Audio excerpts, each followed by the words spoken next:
Pemirsa NASA, kita masih berada di lahan Pak Heli, namun tepatnya kita di lahan cabai.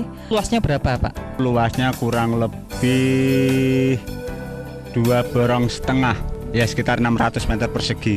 Kemudian untuk saat ini cabainya umur berapa, Pak? Umur 52 hari. Untuk cabai kami menggunakan produk dari NASA. Yang kami pakai adalah NASA-nya, kemudian pakai hormoniknya juga, kemudian juga pakai glionya maupun super NASA tidak ketinggalan. Untuk cara penggunaannya bagaimana, Pak? Terus cara kami menggunakan produk NASA, glionya adalah kami campur dengan pupuk kandang, lalu kami sebar dengan catatan tanah dalam keadaan basah. Kemudian penggunaan yang lewat semprotan atau lewat sprayingnya, kami memakai NASA dosis 3 tutup per 1 tangki, ukuran 15 liter, itu untuk NASA-nya. Kemudian penggunaan hormoniknya dengan dosis 1 tutup hormonik untuk 1 tangki. Kemudian cara menyemprotnya pada tanaman pada umur 7 hari, juga 15 hari, 21 hari, kemudian 1 bulan, terus kami putus nasanya. Setelah itu 15 hari dari 1 bulan kami pakai NASA kembali. Baik.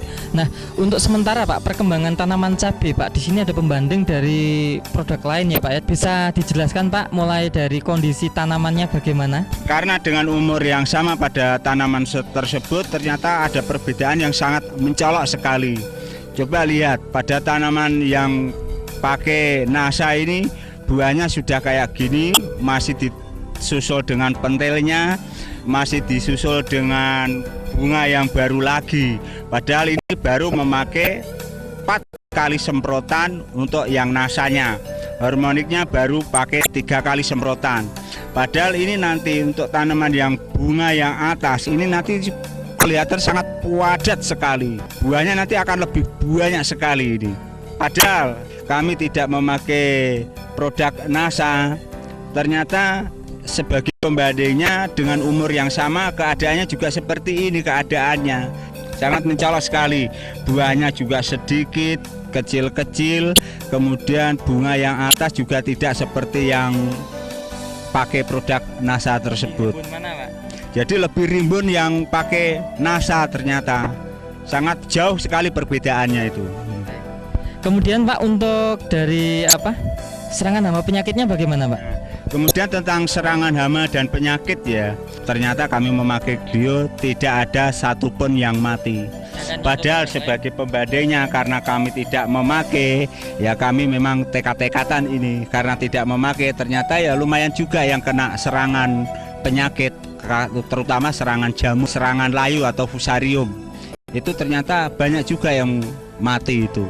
Kurang lebihnya aja ada sekitar 10%-an lah itu yang rusak, yang mati. Padahal yang produk NASA ternyata ya alhamdulillah tidak ada satupun yang mati.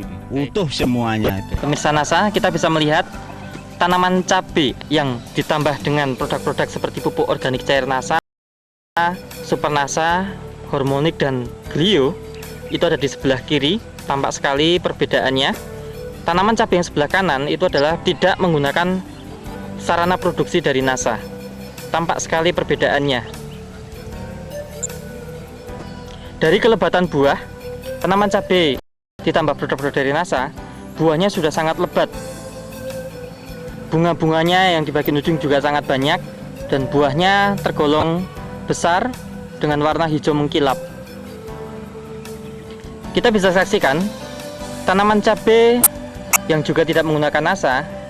Tampak di sini banyak yang belum keluar buah, hanya bunga, dan bunganya pun kurang lebat. Tampak kelihatan kurus atau kurang berkembang, dan di sini belum ada buah-buahnya. Pemirsa NASA, dapat kita lihat cabai yang dipegang oleh Bapak Sodikin ini adalah didukung dengan pemakaian pupuk-pupuk maupun pengendali hama penyakit dari PT NASA. Nah, sedangkan yang dipegang oleh Pak Heli ini adalah cabai pembanding, tidak menggunakan produk-produk dari PT NASA. Perlakuan